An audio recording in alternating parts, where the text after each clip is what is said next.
Good morning and happy Wednesday, everybody. It's Rachel here from the Poppy and the Olive Branch talking about chronic pain. The question that I have been getting from a lot of clients, I've gotten for a long time over the years, and I also had myself in struggling with chronic pain is how do I get my doctor to understand the real pain that I am in? This is a tough one and an area that I am very, very passionate about. And if you struggle with chronic pain or know of someone who has chronic pain or chronic illness, I am sure that you have struggled with this question yourself. And so we're going to address it here. Ready? Get a pen and paper, please. That's what I'm asking of you as I go through this. It's really hard with chronic pain to go to the doctors or to the ER or to other providers and get them to truly understand and appreciate the pain that you're in. It's not because the doctor doesn't want to understand or it doesn't have the desire to help you. What's difficult about chronic pain in particular is that nobody else can feel it. Nobody else can see it. They look at you and they think, geez, you're walking around, you seem fine to me. It's hard, right? This is an area that we talk about all the time with chronic pain. It is that, you can't get them to feel your pain. In fact, when I was down at the Mayo Clinic, I was in a support group down there and talking with a lot of people, and somebody said something to me that I will never forget. And that is that the greatest gift for a chronic pain person would be the ability to put their hand on you and just for a split second, get them to feel the pain. Just for a split second. Because nobody with chronic pain would wish that pain on anyone else, but they would want somebody to understand just how severe it is. So here's some tips for you as you're going to your doctor's appointment. First of all, understand that your doctors are there for you. They want to help you. They want to understand your pain. Most doctors don't go into practice unless they are passionate about an area and they're intrigued and they want to learn more and they want to be able to find a solution for you. Unfortunately, there are some people out there who have taken advantage of the clinics and doctors and things like that. And it's quite frankly created this kind of high alert situation that some doctors need to be under or need to be mindful of when they're treating. So here's my list for you. I'm going to go through 4, maybe 5 things. First of all, bring a loved one with you to your appointment. I highly recommend this.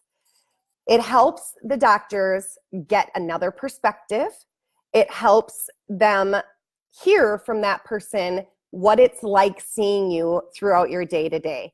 And it also helps provide a baseline, right? So they can say and advocate for you, saying, Rachel is in a lot more pain today than is her average, right? Or is her baseline. Or they could say something like, this has just impacted her life, our lives in X, Y, and Z way. So get somebody to come with you, if that's your spouse, if that's your mother, your father, if that's, another caregiver, a friend, somebody who sees you in your day-to-day who can help to advocate for you at that doctor's office visit. Okay, that's number 1. Number 2, track your symptoms. I know this sounds like a pain in the butt, right? And the last thing that you want to be doing when you're in pain is writing down your symptoms. You don't have to do it every day, but what you do need to do is prepare for your doctor's office visit. Here's why. Your doctor has a very limited amount of time that they are spending with you. They see you this much out of your entire life. So they're trying to quickly assess and diagnose what's going on with you. The more information you can arm them with, the better. That means that you write down everything that you've been feeling. Another reason why this is important is that with the limited amount of time that you have with your doctor, you might walk out of the clinic, and I know we've all done this, right? Even with a cold or with the flu or something, you walk out and you go, oh shoot, I forgot to mention that. Whoops, I got sidetracked by the conversation and I forgot to say this one thing that I really have questions about. It's always okay to call the nurse practitioner back and give them that information later if you do miss something. But one of the best pieces of advice that I can give to you is write out a list. Have it ready before you go into your doctor's office visit. It's going to allow you to have a constructive conversation. It's going to allow you to make sure that you're getting all of your questions answered. It holds accountability on the side of the provider, right? Because you've got a physical list and you say, I want to go through all of these symptoms and check them off and make sure that I'm relaying them to you. And it also lets the provider know that you are very serious about this, that you've done the homework, and that you want to make sure that every single one of your questions is being addressed. And it also makes the appointment far more efficient. So bring a list of all of your symptoms, all of them, and help them understand which ones you feel on a day-to-day basis and which ones you're feeling when your pain is flared up, and what you're feeling when you feel good. Explain it. All right, so let's go through the next one. I have a list here. The next one is state how the chronic pain has impacted your quality of life.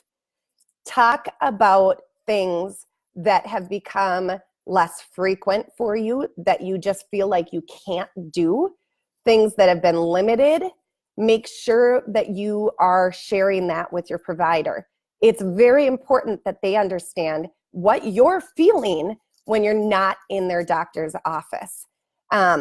Let them know what your day-to-day is like, and let them know when you're in your pain flares how much more severe that is to you and what that means in terms of decreasing the amount of things that you can do and the relationships that you can have and things like that.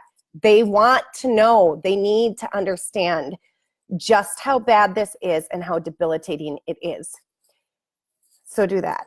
All right, then the fourth thing that I recommend is bring a list of your providers. So I know that you might say, well, they can look that up. A lot of people have Care Everywhere now. Yes, they do, but they may not have looked yet.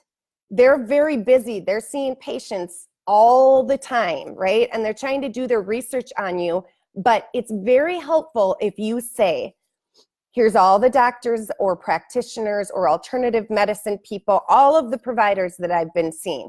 Here's their name, here's their telephone number, and here's their location, right?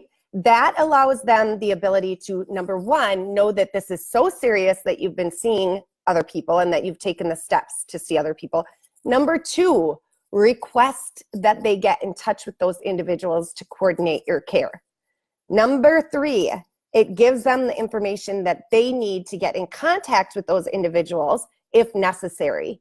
And number four, they know then what you have already done to try and take care of this pain or this illness in your life, and they can make recommendations for other things if necessary.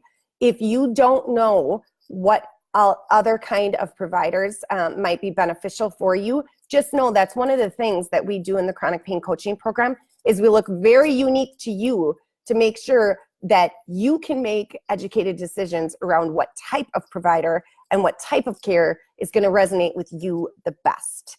Not all things work for everybody, right? So one thing might work for one person, it doesn't work for the other. So we look at why, and we allow you to make an educated choice, knowing yourself around what the best type of care is.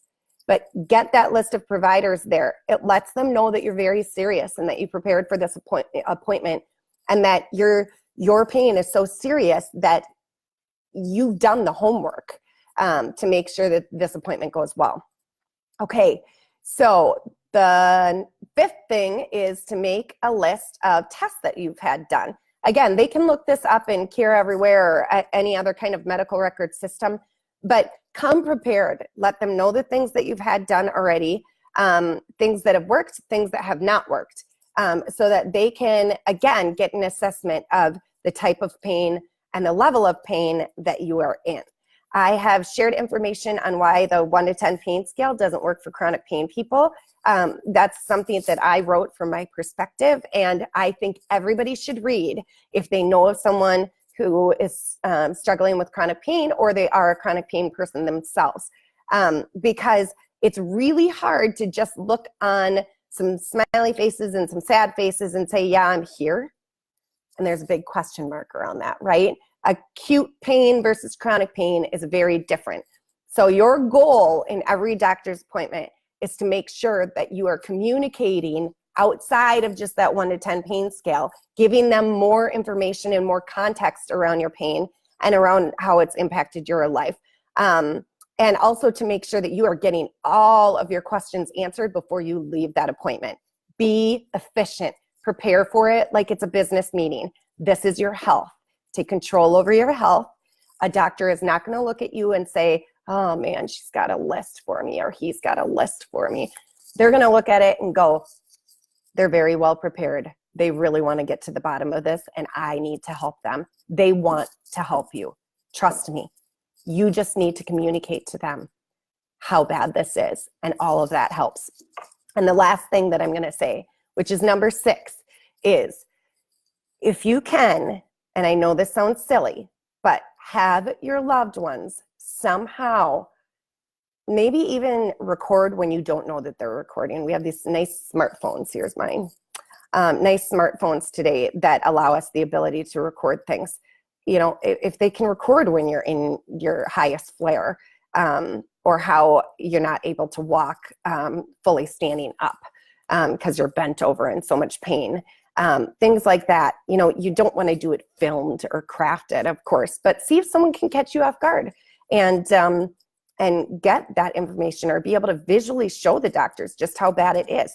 Doctor may not even need to see it, but if you bring it, they have an option to be able to see just how bad this is impacting your life. If you're doing the dishes and you're having to bend over all the time or hunch over like I used to, going, ugh, geez, that hurts. Give them a visual. I just went through this with my daughter Harper. She's been having seizures, and we were at Children's Hospital, and we were asked to film her next seizure. And so we got the after part of the seizure when she was passed out and things like that. But it was a very lengthy period of time. And so as a mom advocating for her and her health, I brought it there and said, look, you need to see how serious this is. This is how long it's lasting. This is not normal for my child. And I want you to see this and see, you know, just how bad and how debilitating this is for her. It at least gets the question, or excuse me, the conversation going about what is actually happening. It allows them to see and be able to do some quick diagnostics around what area of your body is impacted and what's really going on with you. And at the very least, man, it shows that you are very concerned about this, and so concerned that you're willing to take time out of your day to record it for somebody else and to show that this is really impacting their life and your life. So those are some quick tips for you guys. And if you have any more questions or comments or feedback around this, please put them in the comments. I'll respond to them later. But I just wanted to give you some quick tips and tricks around trying to make sure that your doctor understands the pain that you're going through. All right, there's lots more to come. We go into all of this stuff in much more exhaustive detail and on an individualized basis for people going through the chronic pain coaching program. If you guys have any questions about the chronic pain coaching program, what it entails, what it involves, if you are saying, you know, I think this might be something for me, please reach out to me, whether it be in the Facebook comments or on my email address, which is rboeving@poppyandolivebranch.com. I want to help you. I want to help your quality of life increase. And so that's why we're here. I hope that you have a blessed day, and I hope these were helpful. Take care.